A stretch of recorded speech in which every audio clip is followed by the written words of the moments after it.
Señor, te rogamos que tú seas con nuestros corazones, Padre. Que nosotros podamos, Señor, estar atentos a tu palabra, Padre, y tú obres en nuestras vidas a través de ella, Señor. Enséñanos a través de tu palabra, Dios, y guíanos en todo momento. En el nombre de Cristo Jesús. Amén. Amén. Vamos a pasar ahora al estudio de la palabra.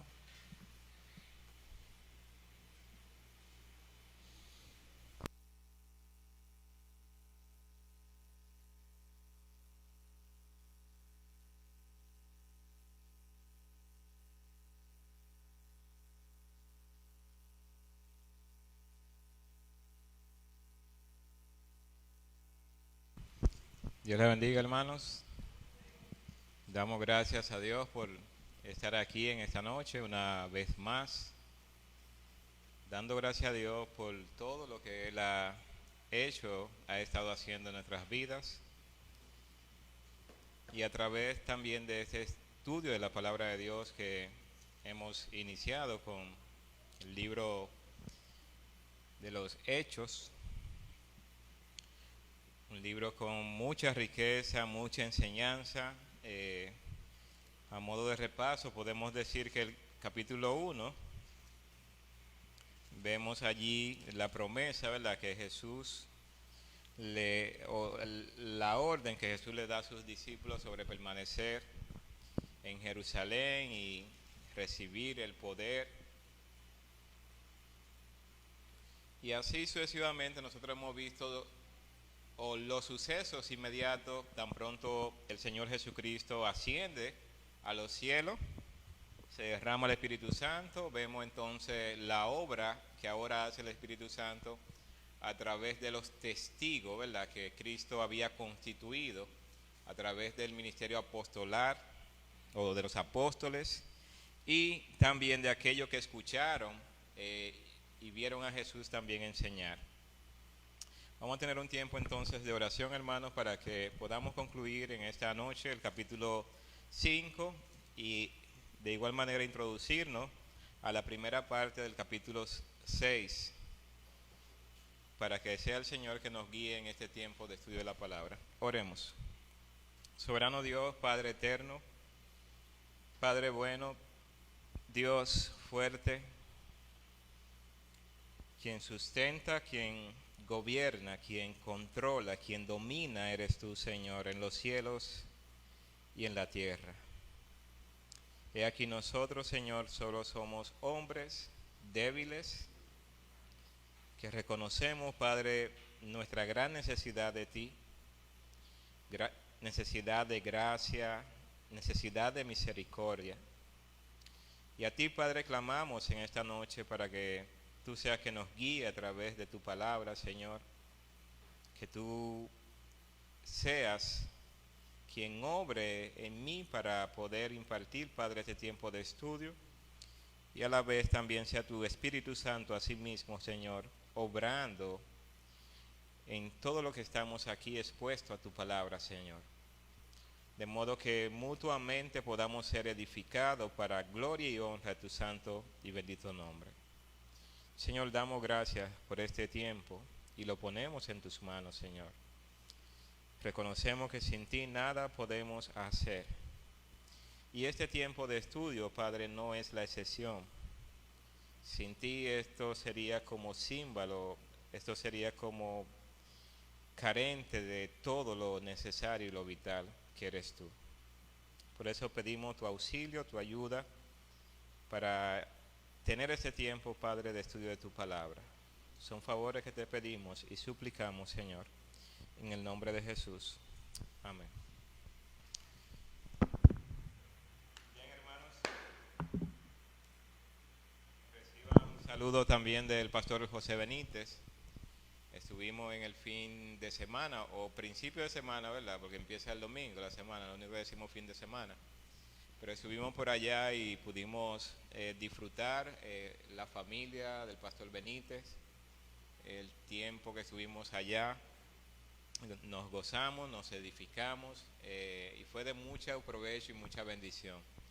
Él pide siempre que estemos orando por él, por su ministerio que lleva a cabo y por sus hijos, ¿verdad?, que como van creciendo, van creciendo también las incertidumbres que presenta, ¿verdad? Ya cuando son adolescentes, ya casi van a entrar a la universidad y todo ello, para que el Señor entonces le esté guiando a él en sabiduría para guiar los hijos, y de igual manera entonces que ellos puedan tener sobre todas las cosas temor de Dios en la etapa que le corresponde a los hijos en lo adelante. Así que, hermanos, damos gracias a Dios por ello y estemos orando siempre por José y por Marcela, así también por Caleb y Josías. Bien, vamos a ir al capítulo 5. Capítulo 5 nosotros pudimos estar viendo con nuestro hermano Geraldo. Capítulo 5, los versos del 1 al 11, ¿verdad? Donde se hace la narración de lo que sucedió con Ananías y Zafira. Y si nosotros vemos el capítulo, ¿verdad? Vemos un poco antes de este capítulo, vamos a notar que anteriormente a lo que Ananías y Zafira hicieron, hubo alguien de nombre Bernabé que había vendido una heredad y había llevado lo que vendió, lo llevó a los pies de los apóstoles, lo puso a disposición para el uso de la iglesia. Y entonces allí nosotros vemos en el capítulo 5 la narrativa, ¿verdad?, de que también Ananías y Zafira intentaron en cierta forma hacer lo mismo, con la diferencia de que ellos no pusieron todo lo que recibieron, pero sí dijeron que habían puesto todo. Digamos que ahí es que está el pecado, ¿verdad? No es el hecho de que dieran una parte y otra no, sino en pretender aparentar algo que realmente no era. Y eso tiene que ver sobre todo con la hipocresía, ¿verdad? Cómo se busca cierto reconocimiento eclesiástico o de ser visto como alguien piadoso, como es visto Bernabé, y sin embargo no serlo, porque mentir de la manera que lo hicieron, pues ciertamente expuso lo que sí había en su corazón. Y nosotros vemos entonces que las consecuencias de este pecado fueron inmediatas, ¿verdad? Sabemos que primero muere el hombre, posteriormente entonces muere la esposa por consentir también en ese pecado que habían cometido. Así que en el capítulo 5, el verso 2 en adelante, nosotros vemos entonces que hay muchas señales y maravillas que fueron hechas por los apóstoles, y casi siempre nosotros vemos, ¿verdad?, la figura del apóstol Pedro sobre todas las cosas. Dice el capítulo 15, el versículo 15, tanto que sacaban los enfermos a las calles y los ponían en cama y lecho, para que al pasar Pedro y a lo menos su sombra cayese sobre algunos de ellos. Y aún de las ciudades vecinas muchos venían a Jerusalén trayendo enfermos y atormentados de espíritu inmundo, y todos eran como sanados. Es decir, el pastor Smiling estuvo entonces mostrando, ¿verdad?, haciendo un fuerte énfasis con respecto a esos dones milagrosos de sanidad que se hacían en ese momento histórico del nacimiento de la iglesia, lo importante que en cierta forma fueron estos milagros y estas señales y prodigios. Y entonces haciendo la comparación en el día de hoy, ¿verdad?, de que no existe en el día de hoy ese tipo de acción, digamos, siendo llevado a cabo por hombres, pero sí reconociendo que Dios en el día de hoy sí hace milagros. O sea, Dios continúa sanando, levantando al quebrantado, humillando al soberbio. Dios continúa haciendo su obra en el día de hoy. Y nosotros somos testigos de ello, ¿verdad? Porque cuando oramos al Señor por alguien que está quebrantado de salud, nosotros lo hacemos bajo la convicción de que Dios ha de poder, si es su voluntad, ¿verdad?, sanar al enfermo. Si es su voluntad, entonces sabemos que Dios al día de hoy sigue haciendo milagros, sigue haciendo maravillas. Y sobre todo, el tema de que en el día de hoy las personas aceptan a Cristo como Señor y Salvador, que es el mayor milagro realmente que todo ser humano puede recibir.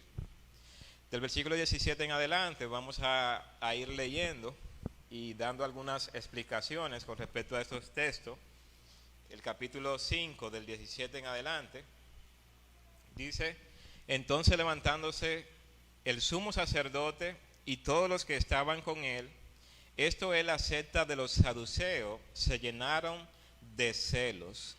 Y hago un paréntesis aquí, ¿verdad? Los saduceos, nosotros especificamos o ampliamos un poco con respecto a ellos, que eran una secta que existía en la época, ¿verdad? Descendientes, se identificaban como descendientes del sacerdocio de Sadoc, y que ellos tenían en cierta forma la influencia política sobre el pueblo, pero también tenían una doctrina totalmente diferente a los fariseos. Ellos no creían en el Espíritu, en la resurrección de entre los muertos, y por eso nosotros vamos a ver que los saduceos son los enemigos, como quien dice, número uno en el nacimiento de la iglesia. ¿Por qué? ¿Alguien sabe por qué los saduceos se ven como los enemigos número uno? ¿Alguien puede? ¿Por qué? Porque Jesucristo, el Jesucristo que era predicado, era alguien que había muerto y había resucitado. Evidentemente ese tipo de enseñanza y predicación era chocante para el saduceo, porque ellos no creían en la resurrección de entre los muertos. Por lo tanto, ellos eran vistos como los enemigos número uno, se puede decir, de la iglesia primitiva. Versículo 8 dice: y echaron mano a los apóstoles y lo pusieron en la cárcel pública. Mas un ángel del Señor, abriendo de noche la puerta de la cárcel y sacándolos, dijo: id puesto en pie en el templo, anunciar al pueblo todas las palabras de esta vida. Y habiendo oído esto, entraron de mañana en el templo y enseñaban. ¿Qué estamos viendo aquí? Algo milagroso, evidentemente. Pedro, quien es más identificado entre los apóstoles, dice que habían sido detenidos, ¿verdad? Puesto en la cárcel. Sin embargo, la Escritura presenta, ¿verdad? Dice: más un ángel del Señor, abriendo de noche la puerta de la cárcel, sacándolo, dijo: y puesto en pie en el templo, anunciad al pueblo todas las palabras de esta vida. La idea es que ellos continúen predicando ¿qué? El Evangelio. Digamos que lo que está sucediendo en el texto es que ellos están predicando ahora en el templo a alguien que habían sido colocado en la cárcel. Versículo 21. Y habiendo oído esto, entraron de mañana en el templo y enseñaban. Entre tanto, vinieron al sumo sacerdote y los que estaban con él y convocaron al concilio y a todos los ancianos de los hijos de Israel y enviaron a la cárcel para que fuesen traídos. Mientras con ellos está sucediendo esto, ¿verdad? Que son librados de la cárcel. Por otro lado, los sacerdotes, el sumo sacerdote lo envía a buscar, ¿verdad? Dice el versículo 22. Pero cuando llegaron los alguaciles, no lo hallaron en la cárcel, entonces volvieron y dieron aviso, diciendo: por cierto, la cárcel hemos hallado cerrada con toda seguridad y los guardas afuera de pie ante las puertas. Mas cuando abrimos, a nadie hallamos dentro. En el contexto que estamos hablando, ¿verdad? Una prisión romana, o así sea la cárcel del templo, que era utilizada para esos fines, era un lugar donde los guardias tenían el compromiso y la responsabilidad de responder con su vida si los presos no estaban allí. Por eso ustedes ven también lo enfático que es al narrar, ¿verdad? Como la descripción de lo que sucede. No es: se escaparon los presos. No es así, que es como anunciado, ¿verdad? Lo sucedido. Sino es, miren los detalles como él lo va presentando. Dice: por cierto, la cárcel hemos hallado como cerrada. Esto es un detalle importante, o sea, no hay violación de la cerradura. No hay un hueco por donde se pudieron escapar. No hay nada de eso. Hemos encontrado cómo. La cárcel está cerrada, con toda seguridad. Y los guardas afuera de pie ante las puertas. ¿Qué está diciendo? Lo otro es, el lugar está intacto por un lado, ¿verdad? Y lo segundo es que los guardias no están durmiendo. Ellos no están descuidados en la función que ellos deben de hacer. Por eso hace el énfasis diciendo, afuera de pie ante las puertas, mas cuando abrimos, a nadie hallamos dentro. ¿Se dan cuenta? Todos esos detalles son importantes por el contexto histórico de lo que significaba que un prisionero escapara. Las personas tenían que pagar con su vida, en cierta forma, si se escapaba, dependiendo de la pena que tenía el reo en esta condición. Dice el versículo 24, cuando oyeron estas palabras, el sumo sacerdote y el jefe de la guardia del templo y los principales sacerdotes dudaban en qué vendría a parar aquello. Pero viniendo uno, les dio esta noticia: he aquí los varones que pusisteis en la cárcel están en el templo y enseñan al pueblo. Alguien viene, ¿verdad? Y le dice, miren, a lo que ustedes están buscando, ellos están enseñando en el templo. Versículo 26. Entonces fue el jefe de la guardia con los alguaciles y los trajo sin violencia, porque temían ser apedreados por el pueblo. En el capítulo 3, ¿verdad? Nosotros vimos que ellos fueron a sí mismos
Si ustedes se fijan, en el capítulo 3, ¿verdad? Y 4, ellos habían sido precisamente cuestionados por el sumo sacerdote, por los ancianos y los escribas. Y la orden que le habían dado anteriormente era que no hablaran en el nombre de Jesús. Sin embargo, ahora cuando son detenidos, el sumo sacerdote le dice, no le dijimos que no hablaran de ese hombre. Y es un término un tanto despectivo, ¿verdad? De ese hombre. Dice, versículo 29, respondió Pedro y los apóstoles dijeron, es necesario obedecer a Dios antes que a los hombres. Y nosotros veíamos también en ese contexto qué significaba esto, ¿verdad? Como ciudadanos tenemos que someternos a las leyes que están establecidas en la sociedad. Ahora, en el momento que esas ordenanzas chocan, ¿verdad?, con Dios, con los principios de la palabra de Dios, entonces nosotros hacemos como hizo también el apóstol Pedro y los apóstoles. Es necesario obedecer a Dios antes que a los hombres. Una ley como el aborto, por decir algo, la iglesia ha sido la que se ha opuesto abiertamente al tema del aborto. Sin embargo, nosotros vemos que son insistentes con este tema y siempre vemos que es la iglesia que eleva la voz para decir no al aborto, no al aborto. ¿Por qué? Porque es necesario obedecer a Dios antes que a los hombres. Son asesinatos que son cometidos en el vientre de la madre, que son muchas veces disfrazados de librar a la madre de una carga, como muchas veces se ve el niño. Yo no sé en qué sociedad estamos, donde vemos un hijo, ¿verdad?, como una carga pesada, como un obstáculo para yo desarrollarme como profesional, para viajar por el mundo, para vivir para mí. Y es triste que tengamos que hablar en un tiempo como este de temas como eso, atentar contra la vida de aquellos que no se pueden defender. Dice el versículo 30, el Dios de nuestros padres levantó a Jesús, a quien vosotros matasteis colgándole en un madero. A este Dios ha exaltado con su diestra por príncipe y salvador, para dar a Israel arrepentimiento y perdón de pecado. Hermanos, y este es el Evangelio. Este es el Evangelio que Cristo enseñó a sus discípulos, y este es el Evangelio que los apóstoles predicaron en su momento, llamando al hombre ¿a qué? Al arrepentimiento. O sea, no hay forma de predicar el Evangelio sin llamar al hombre arrepiéntete, porque precisamente arrepentirse y convertirse, ¿verdad?, es el llamado que se hace. Cuando Juan Bautista, ¿verdad?, hablaba sobre arrepentíos porque el reino de los cielos se ha acercado, preparando el camino de Cristo, ¿verdad? Y Cristo, cuando inicia su predicación, también hace el llamado arrepentíos. Así que los apóstoles hacen lo mismo. ¿En qué consiste el Evangelio? En llamar al hombre ¿a qué? Arrepiéntete. Y lo otro que nosotros podemos notar es perdón de qué? De pecados. Y esta es una realidad, hermanos, que nosotros siempre tenemos que tener presente. Una persona que no se arrepiente, obviamente es una persona que no recibe perdón de pecado. Una cosa va de la mano de la otra. Arrepentíos. Y cuando nos arrepentimos, entonces recibimos perdón de pecado. Dice el versículo 31, 32, y nosotros somos testigos suyos de estas cosas, y también el Espíritu Santo, el cual ha dado Dios a los que les obedecen. Nosotros somos testigos y también el Espíritu Santo, el cual ha dado Dios a los que le obedecen. Así que el llamado al arrepentimiento es para todo. Ahora, ¿quiénes reciben arrepentimiento y perdón de pecado? ¿Quiénes son? Es una pregunta. ¿Quiénes reciben arrepentimiento y perdón de pecado?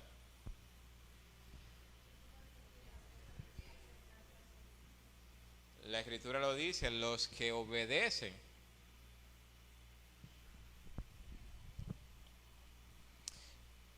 Hermanos, y esto es importante porque muchas personas tienen el concepto, ¿verdad? Como Cristo murió por todo, pues entonces yo no tengo de qué arrepentirme.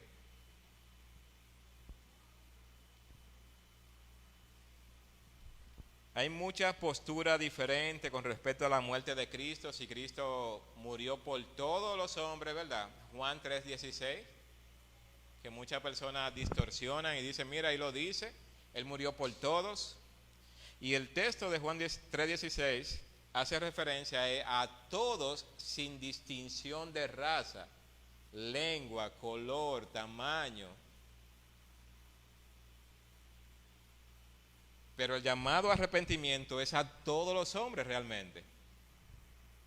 ¿Y quiénes reciben perdón de pecado? Los que obedecen a ese llamado que hace Dios al arrepentimiento.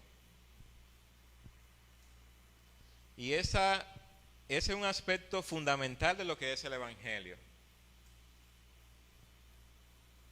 Nosotros no respondemos si no somos llamados, lo primero. Y si Dios no hace una obra en nuestros corazones, somos incapaces de obedecer a Dios. Por eso nosotros vemos, ¿verdad? Los capítulos 3, cuando fue predicado el Evangelio, cómo las personas respondieron al llamado del Evangelio. ¿Qué haremos? Y Pedro le dice, bueno, lo que ustedes tienen que hacer es arrepiéntanse, conviértanse.